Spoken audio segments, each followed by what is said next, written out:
बिस्मिल्लाहिर्रहमानिर्रहीम। हमारे आज की नशिस्त एक बड़े हसास मौजू पर है, यानी तौहीन रिसालत के मौजू पर है। देखिए, हम ये कहते हैं कि बाज़ लोग दुनिया के अंदर, जो लोग किसी दूसरे मज़हब की मुक़द्दसात को नहीं मानते या बुज़ुर्गी को या नहीं तस्लीम करते, तो वो तो चलो उनका एक अपना मौक़िफ़ है, लेकिन किसी दूसरे मज़हब या कौम की तक़दीस शुदा चीज़ों की तहक़ीर या उसकी तज़लील की इजाज़त तो नहीं दी जा सकती ना। तो अब ये है कि हमारा मौक़िफ़ है, पूरी दुनिया के अंदर जो हुकूमतें हैं, रियासतें हैं, उनका फ़ोकस सिर्फ़ दो पॉइंट्स पे होना चाहिए। एक अमन है, एक मईशत है। और हुकूमत का तीसरी किसी चीज़ पे फ़ोकस नहीं होना चाहिए। मज़हब एक फ़र्दी मामला है, उसमें हुकूमत को इन्वॉल्व नहीं होना चाहिए। ये हमारा मौक़िफ़ है। लेकिन बात यह है कि अगर आप किसी भी सोसाइटी में अमन चाहते हैं, तो सबसे पहले तो बदअमनी के जो असबाब हैं, उनके बारे में आपको कानून साज़ी करनी होगी ना। जब तक आप बदअमनी के सद्दे-बाब नहीं करेंगे, तो अमन कैसे कायम होगा? अब बदअमनी कैसे पैदा होती है? देखिए, तीन चीज़ें हैं। एक इंसान की जान है, एक माल है और एक उसकी इज़्ज़त है। ये उसकी डोमेन्स हैं तीन। इसके अंदर जब कोई दस्त दराज़ी करता है, तो यहाँ से फिर बदअमनी शुरू होती है। जान और माल, ये तो मादी चीज़ें हैं, सबको समझ में आती है ना। लेकिन इज़्ज़त जो है, ये एक हिस्सी चीज़ है ना, और फिर ये केस टू केस वेरी करती है। अब सेकुलर दुनिया ने भी तो हद तक इज़्ज़त का कानून बनाया हुआ है ना, कि किसी की आप जो है ना, वो जब हद तक इज़्ज़त होती है, उस पर हर जाना होता है, और उसके मनसब के लिहाज से, शख्सियत के लिहाज से वो बढ़ता काम होता है। मकसद ये कि इज़्ज़त, हद तक इज़्ज़त जो है ना, वो नहीं होनी चाहिए।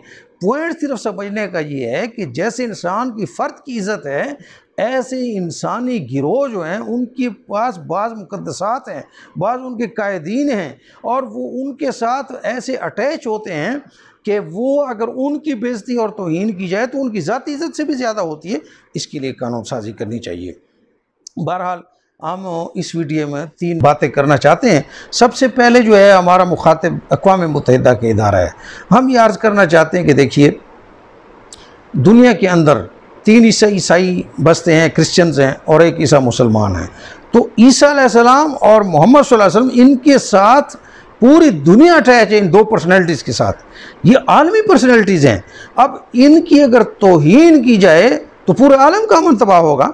इसके ऊपर सबसे पहले कानून साजी होनी चाहिए, प्राइम पनिशमेंट इसके लिए होनी चाहिए, क्योंकि जो बंदा इन दो की तौहीन कर रहा है, वो आलमी अमन को ख़तरे में डाल रहा है।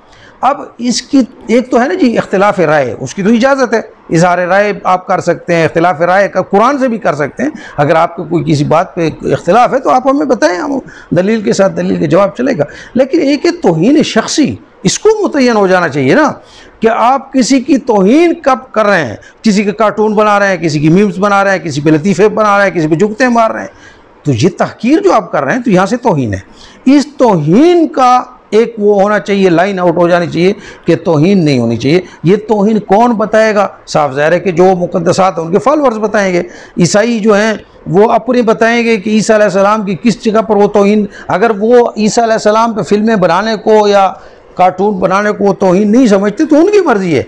लेकिन हम मुसलमान अपना बताएंगे कि मोहम्मद सल्लल्लाहु अलैहि वसल्लम की तौहीन कहाँ से शुरू होती है, इख्तिलाफ राय कहाँ से, उस पर कानून साजी होनी चाहिए। और वो कौन बताएगा? वो हमारे 55-56 इस्लामी मुल्कों का इदारा है, राब्ता आलम इस्लामी है, वो बताएगा। OIC बताएगी, वो बताएगी, ये ड्राफ्ट करके देगी, और उसको देना चाहिए, और अक़वाम मुत्तहिदा को इस पर समझना चाहिए। तो सबसे पहले आलमी कानून साजी होनी चाहिए। हाँ, जो मकामी कानून साजी है, मकामी सतह पर कोई मुक़द्दस हस्तियाँ हैं, जैसे दाता गंज पाकिस्तान में है, तो उसके बारे में मकामी फ़ोरम होना चाहिए, सरकारी फ़ोरम, जैसे इस्लामी नज़रियाती कौंसिल है, वो होना चाहिए। अब हमारी गुफ्तगू का दूसरा हिस्सा इस्लामी नज़रियाती कौंसिल के बारे में, उनसे हम मुखातिब हैं। ये हमारे दोस्त कहते रहते हैं कि पाकिस्तान की अदालतें फ़ैसलों में ताख़ीर से काम लेती हैं, इसीलिए फिर मजबूर होकर गाजी जो है वो अपने हाथ में, काजी फ़ैसला नहीं करता तो गाजी फ़ैसला कर लेते हैं।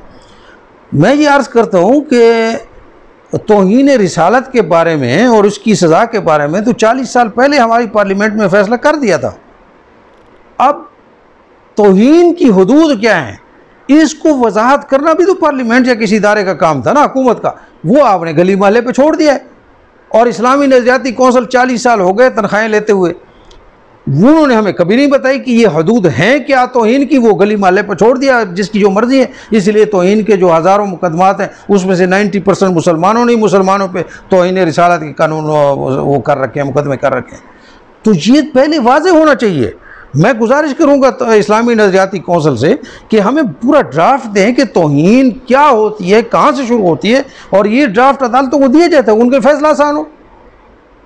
मिसाल के तौर पर मैं 5 सवाल रखता हूँ इस्लामी नज़रियाती कौंसिल के सामने कि इस पर हमें मिसाल कि ये ब्रीफ करें। मिसाल मेरा पहला सवाल ये है कि क्या इस्लाम में मुर्तद की सज़ा उसका गर्दन उड़ाना है? ये हमें बताएं। मैं तो नहीं समझता कि भाई एक आदमी खुशी से इस्लाम में आया है दलील से, अब खुशी से जाना चाहे तो इस्लाम इसको क्यों रोकेगा? भाई आए और जाए। मुर्तद की सज़ा तो कत्ल कहीं पर कुरान में नहीं है, बागी की सज़ा है। इस्लामी रियासत से जो बगावत करे उसके लिए प्राइम पनिशमेंट है। वरना हज़रत तलीहा जो हैं रज़ी अल्लाह उनका बिन सुहैल, वो 9 हिजरी में मुसलमान हुए और हजूर सल्लल्लाहु अलैहि वसल्लम के विसाल के बाद वो मुर्तद हुए, बल्कि उन्होंने लश्कर इस्लामी लश्कर के मुकाबले में अपना लश्कर बनाया। खालिद बिन वलीद से जो है ना वो उनका वो हुआ, क्या नाम है, शिकस्त खाई। फिर वो शाम गए, फिर वहाँ शाम भाग गए, तो फिर दोबारा जो है ना वो अल्लाह ने उनको इस्लाम की दौलत से नवाजा। फिर इस्लाम मुसलमानों के लिए उन्होंने बड़ी खिदमत अंजाम दी। मदीना आए और मतलब है ईरान के ख़िलाफ़ वो ख़ास तौर पर जासूसी का निज़ाम उन्होंने बहुत बड़ा वो तय किया। तो ये अगर इनके दरमियान में कोई इनको उड़ा देता कि भाई आप मुर्तद हो गए और मैं इसको, हालांकि उस वक्त इस्लामी रियासत भी थी तो हमें एक मुजाहिद ना मिलता। तो बहरहाल ये तय होना चाहिए कि क्या मुर्तद की सज़ा कत्ल है, ये इस्लामी नज़रियाती कौंसिल बताए। फिर दूसरा सवाल ये कि क्या मुर्तद का जो बेटा है वो भी मुर्तद होता है? यानी एक बंदा है वो मुसलमान था, अब वो इस्लाम छोड़ के मुल्हिद हो गया, ये तो केस ही अलग है ना, किसी और उसमें नहीं गया, ये तो इस्लाम से निकला है, किसी और जगह नहीं गया। लेकिन एक ने की और मज़हब इख्तियार किया तो ये चलो भाई मुर्तद हो गया इस्तिलाह में। अब इसकी जो नस्ल पैदा हुई वो तो अपने बाप के दीन पर पैदा हुई है, क्या उसको भी मुर्तद कहेंगे? यानी वो तो एक अक़लियत, उसके हकूक़ महफूज हैं इस्लामी मुआशरे के अंदर, ये है। अब हमारा तीसरा, ये इस्लामी नज़रियाती कौंसिल में बताए। अच्छा, इसी तरह अब हमारा तीसरा सवाल है कि क्या पाकिस्तान के अंदर गैर मुस्लिमों को तबलीग की इजाज़त है कि नहीं, ये हमें बताना चाहिए। यानी हम तो ये समझते हैं कि इस्लाम, हम ये गाज़ी मैदान, हम तो कोई दलील में शिकस्त खोरदा लोग नहीं हैं, आएँ और हमारे साथ दलील से तौहीन अगर न करें तो हर एक को इजाज़त होनी चाहिए कि वो अपनी तबलीग करे। और इसी तरह मुसलमानों को भी इजाज़त होनी चाहिए कि हम पूरी दुनिया के अंदर तबलीग करें। जो हम अपने लिए पसंद करते हैं वो इनके लिए पसंद करते हैं। इसमें कौन सा ऐसा इशू है, या कौन सा हम कहीं घबरा जाएंगे कि किसी हमारे पास जवाब नहीं होगा? आपको सोचना चाहिए कि जिस वक्त मुसलमान दुनिया में सुपर पावर नहीं सुप्रीम पावर थे, और उस वक्त मुसलमानों की खिलाफत इस्लामिया का कैपिटल इस्लामाबाद, जैसे हमारा इस्लामाबाद है, उस वक्त बगदाद था। उस कैपिटल में उस ज़माने का सबसे बड़ा मुसलमान आलिम दीन जिसका नाम इमाम अबू हनीफा साहब रहमतुल्लाह अलैह था, वो उस वक्त बगदाद में खुलेआम धैर्यों के साथ मुनाज़रा किया करता था, एथीस्ट के साथ। उधर तो किसी ने उनको मना नहीं किया। ये एक मतलब है कि अच्छा, फिर हमारा चौथा सवाल है कि इस्लामी नज़रियाती कौंसिल हमें बताए कि एक आदमी अगर नबूवत का दावा करता है तो क्या ये हमारे रसूल की तौहीन है? देखिए ना, एक तो खुदा न खास्ता हमारे रसूल को गाली देता है ना, वो तो अलग बात है। एक आदमी सदर मुमलिकत को गाली देता है तो ये तो सदर की तौहीन है। लेकिन एक गली वाले में खड़े होकर के एक आदमी दावा करता है मैं पाकिस्तान का सदर हो गया, तो ये सदर की तौहीन है। बल्कि इसको तो सीरियस लेने वाला खुद सदर की तौहीन कर रहा है। इसमें एक आदमी मेंटल पागल, आज के दौर में कोई आदमी कहता है कि मैं नबी हूँ तो उससे ज़्यादा अहमक कौन है? उसको हम सीरियस ले रहे हैं कि हमारी तौहीन हो गई। किस बात पे तौहीन हो गई? करता रहे। ये अभी कितने वो भरे हुए हैं वो उसमें, यूरोप में लोग ईसा अपने आप को होली क्राइस्ट लोग कहते हैं, यहाँ पे वो कहते रहते हैं। कौन? खलीफा हारून रशीद के दरबार में, हमारी सारी किताबों में ये वाक़या है कि उनके वो मुद्दई नबूवत पेश किया गया तो खलीफा ने उसके गप लड़ानी शुरू कर दी। मशहूर है ना, हारून रशीद ने कहा कि अच्छा भाई तुम अगर वो नबी हो तो कोई मुअज्ज़ा तो दिखाओ। तो उसने कहा कि मूसा ने तब मुअज्ज़ा दिखाया था जब फ़िरौन ने कहा था अना रब्बुकुमुल आला, तो तुम अगर रब होने का दावा करो तो मैं तुम्हें मुअज्ज़ा दिखा देता हूँ। तो खलीफा ने उसको मजाक में लेना शुरू कर दिया। एक आदमी मेंटल आदमी, तो इसको तो तय होना चाहिए कि क्या एक आदमी अपनी जगह कहता है कि मैं मसीह हूँ, मैं महदी हूँ, मैं, तो ये भी तौहीन है। इस्लामी नज़रिए कौन सा हमें बताए? तो ये हमारे सवालात हैं जो कि इस्लामी नज़रियाती कौंसिल को हमें बताने चाहिए। अच्छा, हमारा पांचवा सवाल है इस्लामी नज़रियाती कौंसिल से कि तौहीन रिसालत की या तौहीन मुक़द्दसात की सज़ा क्या होना चाहिए।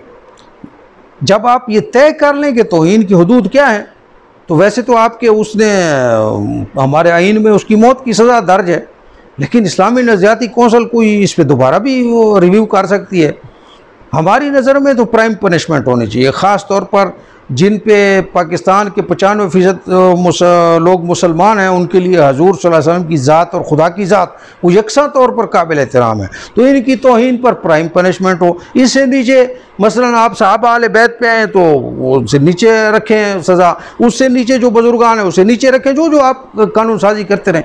लेकिन हमारी राय ये है कि उसकी जो है ना सज़ा उम्र कैद बामुशक्क़त होनी चाहिए, इसलिए कि कम से कम तौबा का दरवाज़ा खुला रहे, उसके साथ बातचीत होती रहे, इस दौरान उसका कोई इलाज हो सकता वो भी होता रहे, तो ये है। लेकिन वो भी इस्लामी नज़रियाती कौंसल का है।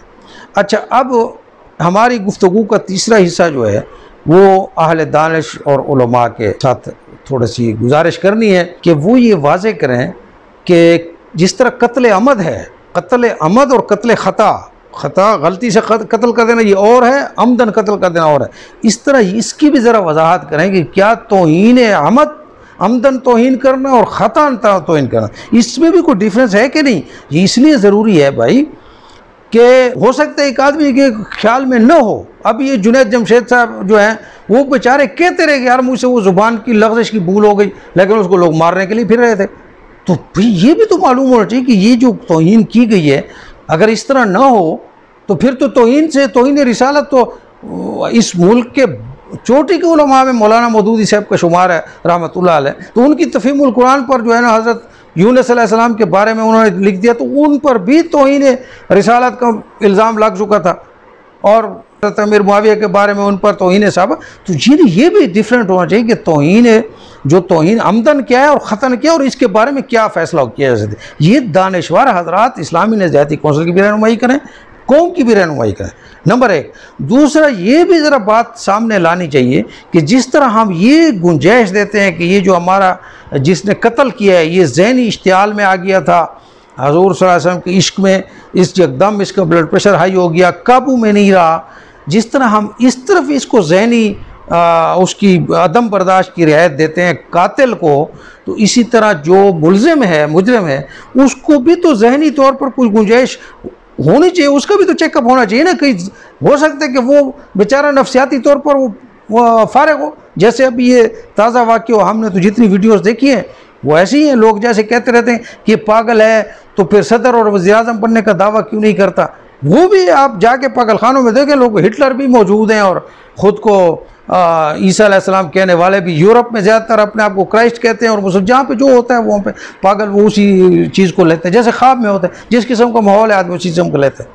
अच्छा, तीसरी बात जो है ना जी वो ये कि ये जो नया ट्रेंड चल निकला है कि हज़ूर सल्लल्लाहु अलैहि वसल्लम मेरे ख्वाब में आए और उन्होंने मुझे मतलब है कि कहा कि फ़लाने को कत्ल करो, इस पर गौर होना चाहिए कि भाई ये किस हद तक वैलिड है। एक आदमी वो ख्वाब उसको आ गया और वो मतलब है कि वो कह रहा है कि भाई किसी को इसको भी ये दानिशवर हज़रात उलमा में इसको एक्सप्लेन करें, ये बहुत बड़ा इशू बनता जा रहा है हमारे लिए। अच्छा, एक बात ये भी तय हो जानी चाहिए कि एक आदमी जो तौहीन रिसालत के जुर्म को रिपोर्ट करता है उसकी शहादत किस बुनियाद पे होगी। यानी आप लोग शरन तो आप ये कहते हैं कि वीडियो शहादत को हम नहीं मानते, गवाह होने चाहिए।